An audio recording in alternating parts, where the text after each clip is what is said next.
দিন নন্দীগ্রামে আক্রান্ত তৃণমূল। নন্দীগ্রাম 2 ব্লকের ভেটুরিয়ায় তৃণমূল কর্মীদের ওপর হামলার অভিযোগ বিজেপির বিরুদ্ধে। মাথা ফেটেছে তৃণমূল কর্মীদের, ঠিক কি অভিযোগ আর বিজেপি বা পাল্টা কি বলছে? কনিষ্ক মাইতি আমাদের রিপোর্টারের থেকে জানবো। কনিষ্ক,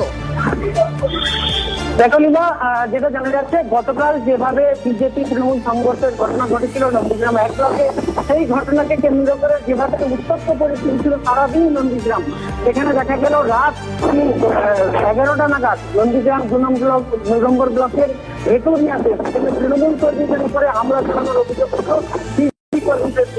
এবং সমগ্র ঘটনায় যেটা জানা যাচ্ছে তৃণমূল অন্তত অভিযোগ করছে যে বিজেপি কর্মীরা উস্কানিমূলক ভাবে তাদেরকে আক্রমণ করেছে এবং রাস্তার পাশে তারা একটি চায়ের দোকানে বসেছিল, সেখানে তাদের উপরে অতর্কিত হামলা চালায় এবং সমগ্র ঘটনায় ভোটদান থেকে বা এলাকার ভোট ক্যাম্পেইনিং থেকে বিরত থাকার জন্য তাদেরকে হুমকি দেয় বলে এমনটা অভিযোগ। অপরদিকে কিন্তু বিজেপির নেতৃত্ব এই সমগ্র ঘটনাকে অস্বীকার করেছে। তারা পাল্টা আবার দাবি করেছে যে তৃণমূল গতকাল যে ঘটনা ঘটিয়েছে, যে নৃশংস হত্যা ঘটিয়েছে, সেইটাকে থেকে নজর ঘোরানোর জন্যই কিন্তু এই ধরনের মিথ্যা অভিযোগ করছে। কনিষ্ক, তুমি নজর রাখো। রাস্তাতে ঘোরাফেরা করছে, কিন্তু গ্রামের ভেতরে তারা সব তাণ্ডব চালিয়ে যাচ্ছে। বহিরাগতদের নিয়ে এসে প্রশাসন কোনো রকমের কোনো ব্যবস্থা নিচ্ছে না। শুভেন্দু অধিকারী এই জিনিসটা ঘটিয়েছে।